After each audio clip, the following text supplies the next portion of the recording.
because they have asked that you separate your waste, making sure that green waste is separate from white goods and stuff like that. But I will hand this over to Peter. Thank you.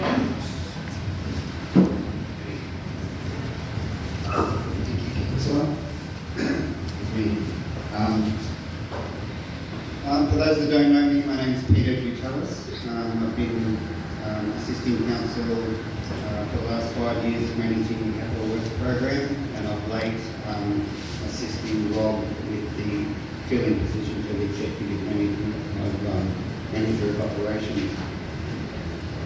In the last 4 years, operations branch out of New Mexico has delivered over $60 million worth of projects, and most of that work comes under external grant money, if not all of it. And those funding agencies, to say that COVID put council hit the wall with the COVID in early this year would be an understatement. All of the funding agencies stopped, went home, and council did a tremendous job in navigating the storm and the position that they had to deal with over the last 8-9 months. Most of those funding agencies are now waking up and looking at getting those programs back on track. So some of the bigger ones that, as Councillor mentioned, is the new waste transfer station, which is now in operation. The old tip is transferring across to a waste transfer station. That's an aerial view of the new facility out on Ingenuity Road, Cherry Road. We would ask you that you don't just use it as a dumping station at the old landfill. We are trying to transition across to the new facility. That's the capping of the old facility there, and the setting up of the transfer station where the bins are going to be located. More locally, in the last 4 years, council has delivered the projects such as the toilet facilities at the cemeteries and the car parks, the Mosby Creek Bridge upgrade has been another job. The drainage upgrades in and around Bamaga, some safety barrier installations, sports field lighting, sports field at the Bamaga, the sports field irrigation, the water treatment plant. I might just make a mention of that specifically.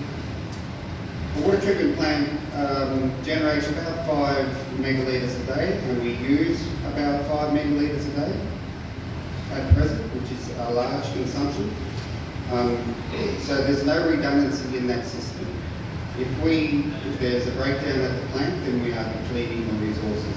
And that's when the notices get out, and that's when the water level restrictions are advertised. We would ask that you take notice of those. They're not just put out for the sake of it. We are critically low on short, and we prefer not to place further restrictions on our community. That's the new Marpoon multi-port facility, which has been completed, and there's some new landscaping works to be undertaken in the near future. The other couple of jobs that have been done in the last few years is the Bamaga Hall upgrade, and we're also looking into further work at the swimming pool. The ongoing types of work that is the flood damage works for the Pump Sand Particular and Ferry Road and all the other local roads. Those programs are ongoing. We also, another part of our key role is to go and seek and establish and maintain communications with these funding agencies so that we can maintain employment opportunities for the local contractors. Without it, you imagine go when you can up to discuss any of these around responses. Thank you.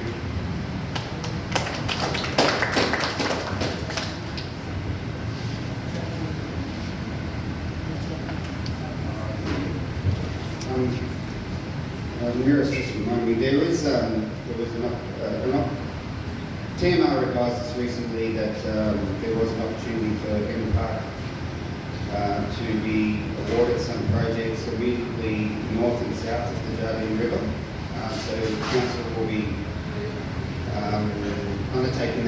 construction, there's about 15 kilometres of approach works up to the new bridge crossing. But also I just mentioned as well, Council this week awarded a contract to renew the toilet facilities at the airport terminal building, and that construction will commence in January and completed by April.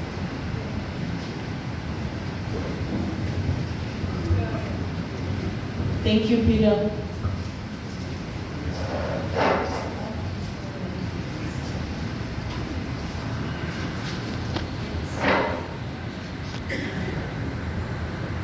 Just to touch on, before I invite our guest speakers up, our other guest speakers, thank you for waiting patiently.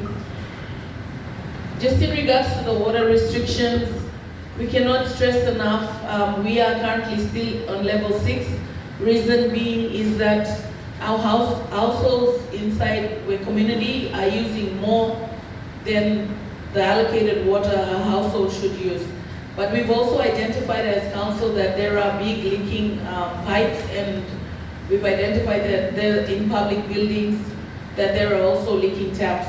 But we ask that every household check your toilet. If it's still running, please report it, because it shouldn't. After you flush, it should stop. If you have any leaking tap or know of a house next door to you and the tap's just been consistently leaking, please report that to Trinity or to our main desk here, and they will then forward it to the correct department. Due to the population growth of our people in our community over time, the facilities that we have now that treat the water before the water comes out in our homes through our taps is not at capacity. We are using 2,000 liters per household when the average Australian uses only 163 liters per household. So that's only way too much. And our water plant that hosts the treated water which comes to our house, can't keep up with the demands of the community. So we as community people, we know that Jardine River is big, but also take into consideration that that water must travel from their camp, be treated before it comes out of our taps and we drink it safely. So bear that in mind when there's a water restrictions guard. I know we use one green grass because we got dust problems and stuff like that, but if we don't have water to drink, you gotta weigh up the cost that time too. So that's just about the water restrictions guard. Please do take it seriously. That restriction won't go down until we have managed our water. Also want to make mention that we've also had numerous meetings with Alan Kanim from Waste Strategy Management. So we're continuing from what our previous council has started, just trying to create a strategy to manage our waste here in NPA, because on that note, our outskirts of them communities, so I've driven up through the farm, through the back outskirts, even through the back here, we're using them as dumping grounds. There's washing machines, you got carcasses, turtles, dugong, all you hunters got. Please, dispose of it. There's a carcass pit at the dump, and don't just dump it in a skip bin, take it to the carcass pit. It's safety, it's health too for our people. We have children and future generations where houses will be built there, and we are polluting that ground before anything even goes there. We need to care for country more. So look after the community to beautify it. It starts with us. There are lots and lots of rubbish and accumulating. Every time council picks it up, community drop it off. So what we're going to be doing, we're going to be looking through that rubbish, and if your name is identified, we'll come and see you, because this one is community where you employ everybody. Council is only limited. It takes a whole community to change something and change the way we employ. So please pass that message on and reiterate to your children's children, nieces and nephews that it's not on. Stop dumping inside where them outskirts, outline below township, because that outline, it will become a subdivision in the future. And with that, it pollutes the ground, and it pollutes the water. And Opikini Bimpla is still playing through that. And I'm sure all of us see that every day, the evidence of what's dying and what's not. So that's been evidential, because when it was cleared, reported, and it was cleared, there's been more dump. People have gone and dumped more. That's including the cemetery area too, where you go down to the rifle range and to cut palms. There's so many carcasses and household waste, right up recliners, washing machines. Please, God, we cannot say enough. If it's a big issue, you don't have a Toyota or something, ring the council, make an arrangement, and we might then be able to direct you to the appropriate places. But we need to work together. You can need to identify if it is that the problem that you can remove that waste, because these things are ending up in our community, in the outskirts. And on that note, I'll move on to the vandalism and graffiti on our roads, our buildings, and our parks. You would have noticed that in the Anzac Park there's a coconut tree burnt by one of our youths. That is not on. And this is a message to all us community people, including, the next generation. You want to have a good time, and you want to drink in public, have some respect for yourself, and pick up the rubbish after you're done. Because you will become the next leader or elder in the community. We all community people. You born, you pick nini, then you become a teenager, then you become an adult in the community. So throwing that rubbish down doesn't hurt nobody but yourself. So we need to get this message out, and we are trying as council to work hard to get this message out in the new year. But I ask community, please push it out there. We are well aware of what's happening in the community, and that's why we are trying to strengthen our networks with our stakeholders for how we can deal with these issues. But it starts with us community and getting the word out. If you see someone doing it, tell them straight up that it's not on. So for that, I'd then like to invite up the Queensland Police Officer to say a few words. Thank you.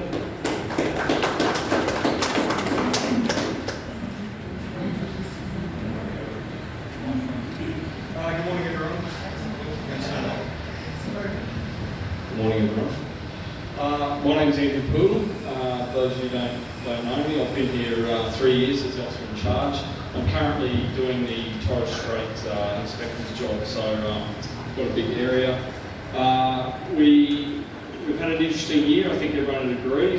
The COVID certainly impacted us in a really unusual way. I think the community was fantastic for us in the way it came together. And I certainly applaud the councils for working with us in these difficult times. I know, Kitty, you touched on the funeral protocols before. That was, that was a really big leadership group there, and including NPARC as well, at Queensland Health, etc., that helped us work through those difficult times. We've had a pretty big year ourselves. We've certainly tried to help the community with different things. I know licensing and registration has been a really big issue in the past. Fortunately, we've had a permanent AO since June, and I've also managed to get her full-time hours, which I think everyone would agree now is making a big difference. We've certainly worked through a backlog of registration, licensing, and worked our way through that. We've moved on with the licensing muster program with our partners ATSLs and the Community Justice Group, and that's something we're really trying to push into the new year as well. And the reason that came about is pretty much myself and Annabelle from ATSLs recognised that of every 3 people going to jail in the NPA, 1 person is going to jail for licensing offences and being disqualified. So if we can remove 1/3 of our problems and stop people going to jail. That's something that's good for this community. Domestic violence still obviously is a big problem, and that's 2/3 of our persons going to jail in this community is for domestic violence, and that's a concern. We work pretty closely with NPARC and their men's and women's DV group and counsellors there. That's that's a work in progress. I ask everyone as a community to work with us on that and ensure that domestic violence is reported. It is acted upon. It's it's a big government priority to reduce domestic violence in the community. So that's something we're working towards. I think drink driving is still a problem in the community. We've pushed our shifts later, which catches quite a lot of people off guard, and for some reason they say, we thought you guys finished at 2 a.m. And it's like, well, why are you thinking like that? How about anywhere, anytime? So that's still a big problem, and something we're working towards. It'll be a big focus in the Christmas period as well, so just pass that on to everyone. If we get called out for something else, we will be breath testing, and that makes our roads safer. Simple as that. I apologise to Jacinta. I think I maybe threw her off a game before and shook my head about the noise. She's right in the sense that if there's a noisy party, people drinking in public, and you have you identify that, give us a call. The unfortunate thing with the noise aspect is we're kind of a band-aid solution. Like we can go and give a noise abatement direction, which lasts for 96 hours, which is 4 days. So we can give those directions, and we do give those directions. If it's breached in that time, we can actually come back, seize the stereo, and issue a fine on the spot or send someone to court. So I think where the gap is, we've then got those houses, obviously, that are problem houses, and there's a working party that's been put together by the council, and I thank them for that, because that's something they've kicked off, and we're looking forward to push into the new year, is addressing those problem houses that just seem to be having these noisy parties and upsetting the entire community. I've been doing this job for 27 years, so I've been to a lot of noisy parties and had a lot of excuses. Why don't people come and drink with us? What's their problem? We've been working, etc., etc. At the end of the day, it's rude. It's rude. If someone wants to go to bed, they should be able to go to bed. There's flow-on effects where kids are kept up at night and don't go to school because they're tired, or mum and dad have maybe been drinking all night and then they're too tired to make lunches, etc. So it's not just noise. There's flow-on effects. I applaud the housing initiative, because certainly for us that's also an indicator of domestic violence, usually is overcrowding. People aren't meant to live like sardines in a house, so that's something that we acknowledge needs to be worked on as well. For the future, as I said, we're going to be pushing on with the licence muster initiative in the new year. We've got some stuff in the pipeline with the kids as well. I know that's a concern for everyone. Look, it's not an easy job. We have to work with the council, we have to work with the community, and we certainly appreciate the support that we get from the community. I wasn't present at the meeting yesterday, but I know there's issues. I know there's issues with noise and drinking in public and glass, etc. So we are working towards some solutions for that. We're not unique. We do have similar issues in other communities, but I think the leadership I find in this community is something that we need to keep encouraging and make sure that we can push forward and fix some of these problems. I will take some questions, but I want to invite up Aaron Binnerwell, our police liaison officer, and while he makes his way to the front. There's been some questions about Aaron's role, and I'll just let him sort of outline that. Aaron's very valuable to us. Unfortunately, we only have one of him. It's been a pretty consistent theme over the years at the Indigenous Summits that more communities want more liaison officers because of the work they do. So we're not unique like that.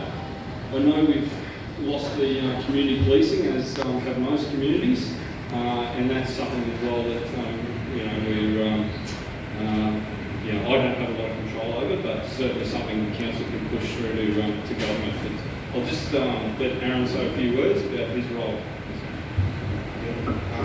Well, most people know me, but for those who don't, I'm Aaron, the PLO. Been in the service about 2.5 years. It's been challenging at times, but just on what I do, my role, I work between community and the police, so sort of build relationships and engage in communities and stuff, activities and other stuff. And I always have to work with a crew, so I can't work for myself. So in terms of powers, I don't have any. So I can't go and arrest someone if someone says I've been doing something bad. But I can assist in other officers.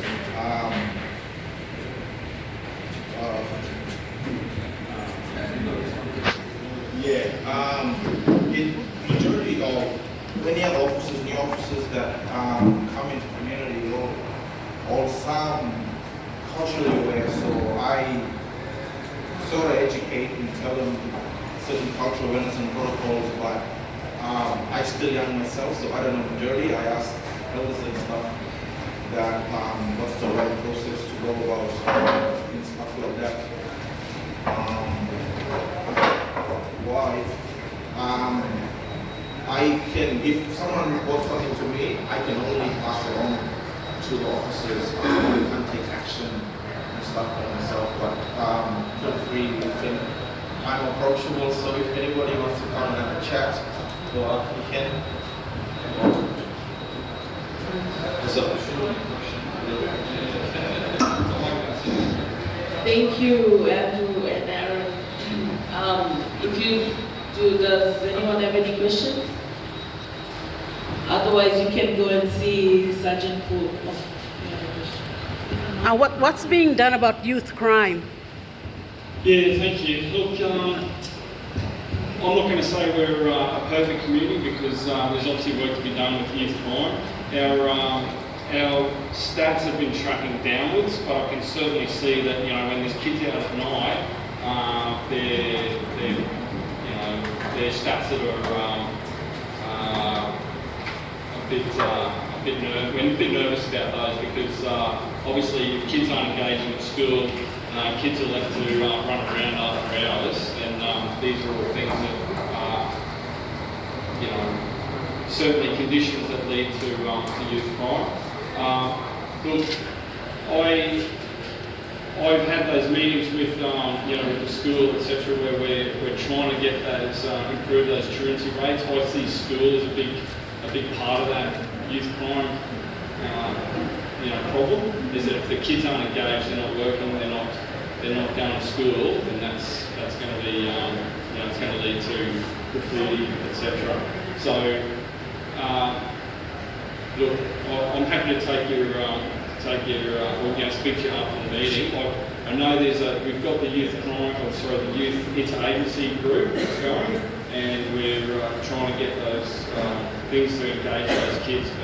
But look, it is an ongoing piece of work.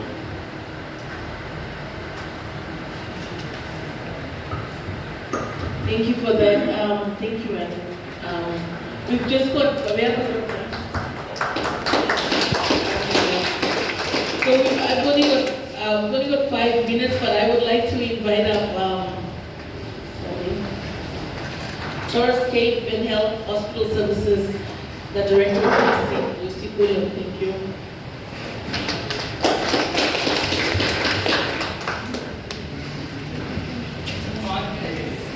We've got the time of 5 minutes, that's all I get. 5 minutes. Good morning still everyone. Anyone who doesn't know me, my name is Lucy Pulliam.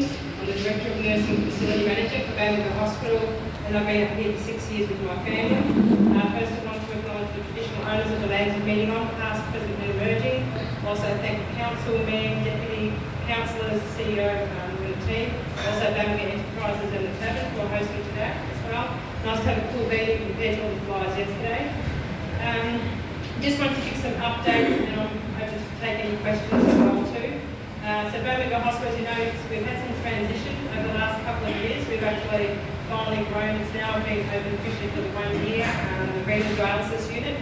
We're now going through some more recruitment, and we've actually received funding to increase that to start looking at 6 to 8 patients to be able to be dialysed here. We've also got a master plan which we're still looking for funding for. But again, the future growth for the hospital will be to incorporate aged care, up to 18 aged care beds, a small operating theatre, a birthing theatre, increased rent, cancer services. That's all for down the track. At the moment we're doing, as usual, we seem to be doing recruiting, state education. We've lost some teachers this year. We've also, unfortunately, lost our permanent doctors, and we've got recruitment happening for that. 2 permanent starting from January, February of next year. It's been an interesting year for everyone, as I'm sure, and as I mentioned yesterday, I want to thank the community for how everyone has responded to the COVID response. And as I've mentioned, we're all humans, working as leaders in these agencies. So we didn't have any guidebooks to tell us exactly how to do this, and for some things we didn't do the best the first time, but we listened to responses and we continue to work together to get the best outcome, and I think we have, by not having any cases of COVID here. For everyone, I appreciate your patience as well too, to make sure a lot of our vulnerable people here with chronic conditions were safe. We had to make sure that we were monitoring and assessing and checking every person that came through the doors of the hospital to make sure the vulnerable were protected as much as possible. Obviously we're coming into the cyclone season and wet season, so just the usual messages out there about hand hygiene. I think one of the positive things that came out of COVID year is that people were aware of not going to work or school if you were sick, really staying away, keeping up with social distancing and hand hygiene. This is the first year that I have seen a hospital not admit someone with influenza. So this is the very first time. So the cases of gastro weren't as big. Unfortunately, we still need to be watching APSGN, the kidney disease, and there's been, from my understanding, there's a recent outbreak in Kalyama. We don't want that again. We had 2 outbreaks in the 2 years before. So again, if you're noticing any sores or anything on your children, sore throats, please get them checked. I just want to reiterate, which I didn't say yesterday, is that I am the facility manager for the hospital only. The primary healthcare centres are managed by Louisa Sali, so that she manages the Newmarket, Bamaga, Sasia and Magico. So if you have any questions about primary healthcare, please direct them to Louisa.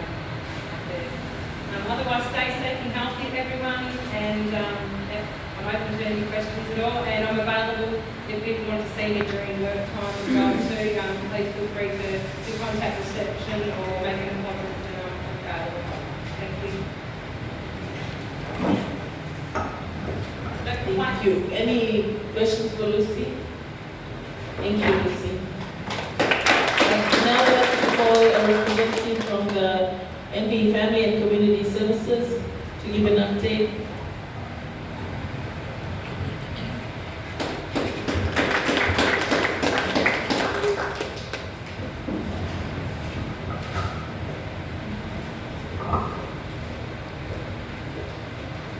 Hi everyone.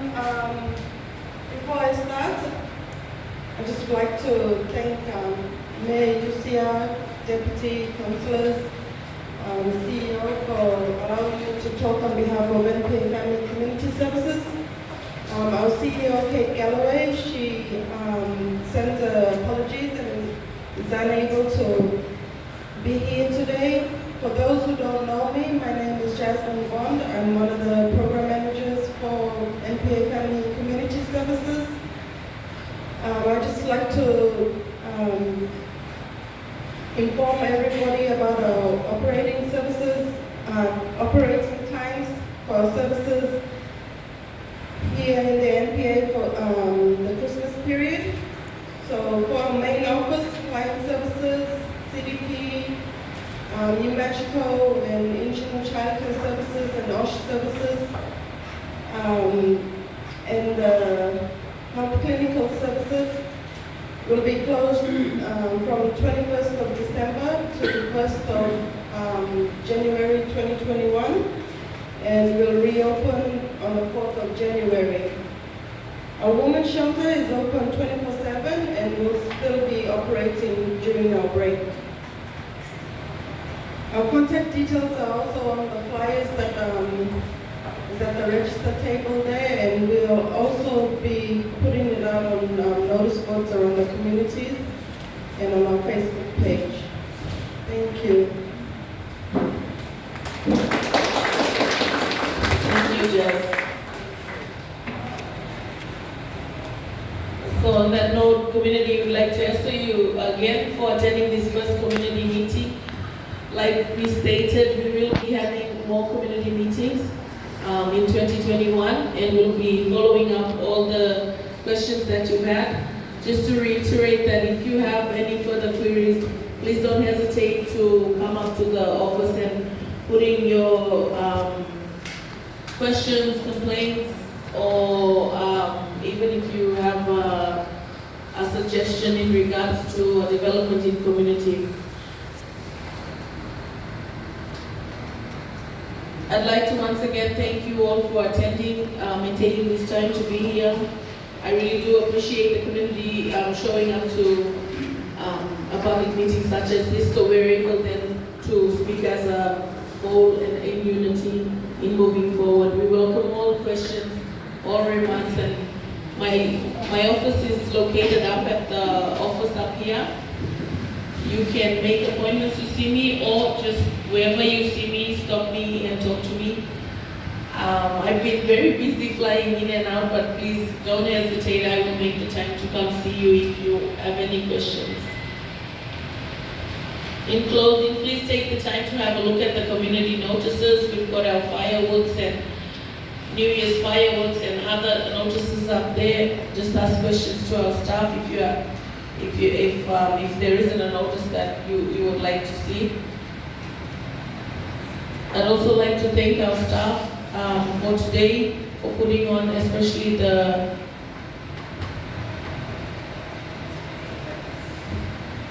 community services team for preparing this venue and also for delivering the lovely refreshments. I'd also like again to thank Bamaga Enterprises for giving us the availability of this air-conditioned venue to hold our meeting today. Without further ado, I'd like to, before I hand it to the mayor for the closing remarks, do you have any questions for me or for council?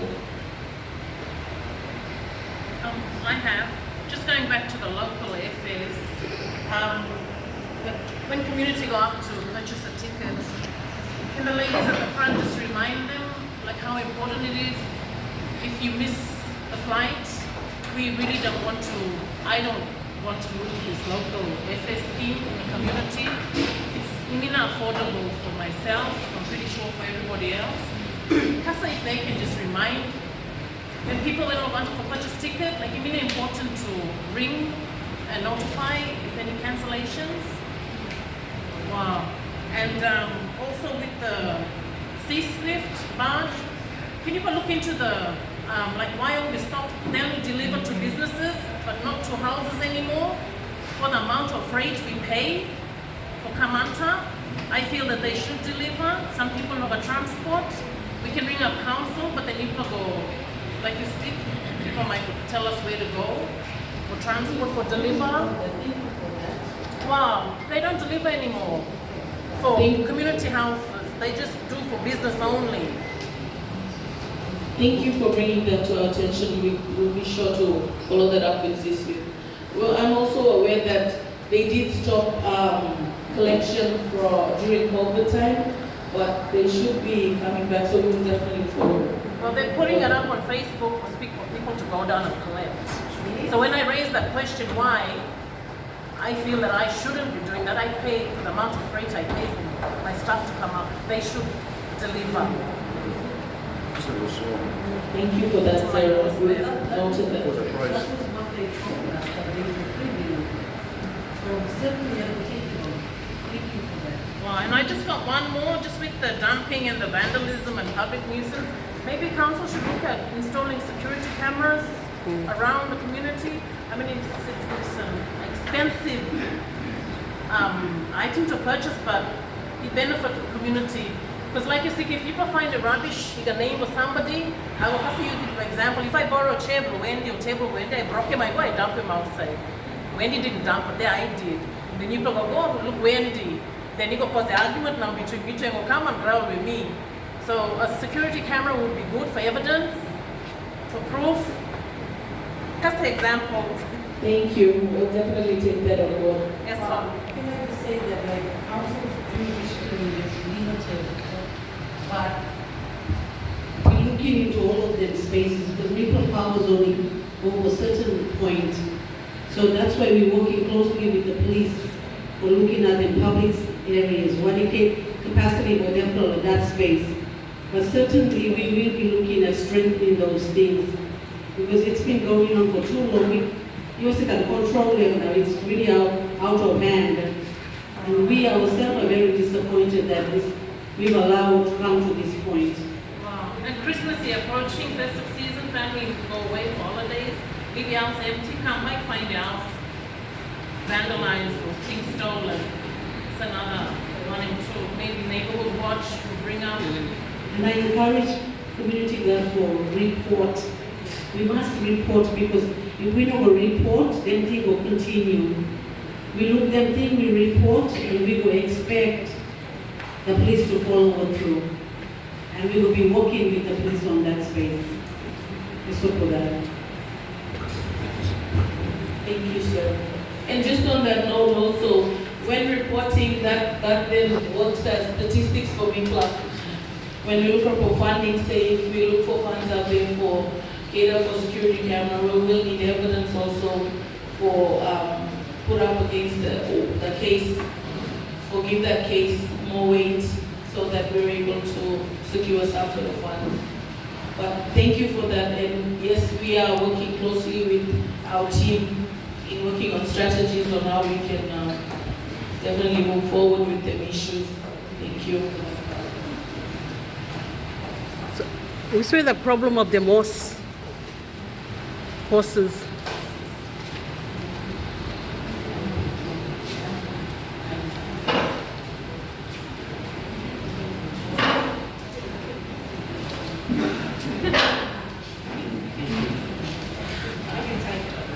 So we, coming in as the new council, we definitely tabled that as an issue, as animal management. We have been looking into it, and our Manex is closely working on it, looking into solutions as to how we manage that problem.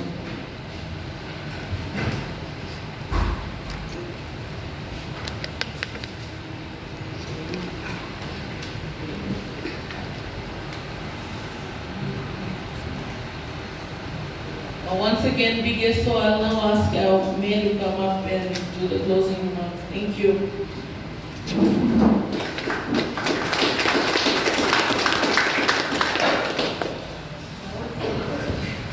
On behalf of the NPA Council, you and the SO Bamaga people again for coming in any time to come and sit down and listen. We encourage you to ask more questions or things you feel are happy with. We encourage you to put complaints in. We normally get the CEO to give you what the complaint process is, how you can do a complaint.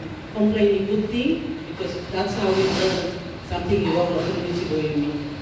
But on behalf of me player, the executive staff did a really good. I'd like to also Mary. Mary is a very senior staff as well, and they have organized everything with their staff and with Bebo as well. So annual staff, the biggest of you, Mary.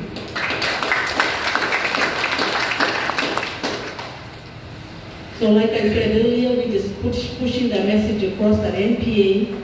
We have to, Bamaga people, NPA people, we have to be working together as a strong community. We have to be looking at we're sharing the same goal and the common purpose. So anything we can make and we can make impossible, possible in this community. That can only be done by you working together in unity. I know it's been tough. There's been a lot of things happening within Congo. There's been a lot of things prior happening with elections. There's been a bit of animosity in the community. People have been angry with certain things. Please God, we got no time in our life to look at them kind of thing. We must look at moving forward on them things. I can ask you to move forward, because at the end of the day, we are related one way or another. We have blood connections one way or another. But if we have that divisions between you and me, the community suffer. Nobody else suffer, the community suffer. So I ask you again, as community, for work with People Council, and we will work with the community as well. That's including the agencies as well. Agencies can only be good as if we work with them. They are open to criticism, constructive criticism. They are open to, because that's the only way they will learn. And they will make some allowances, but they also explain to you why things are done the way they are. So on behalf of the NPA Council and the council, we have got one more public meeting in June. People in Missau, they are most welcome to go to Injunu. This is more of an information sharing in the next meeting, like Deputy Speaker will specifically for Bamaga things, what's been going on. Well, big effort for that. I might ask Pastor Tambo to come forward there. Can I also say that there will be many more public meetings coming. We're thinking of every 6 months, could be 6 or 7 months.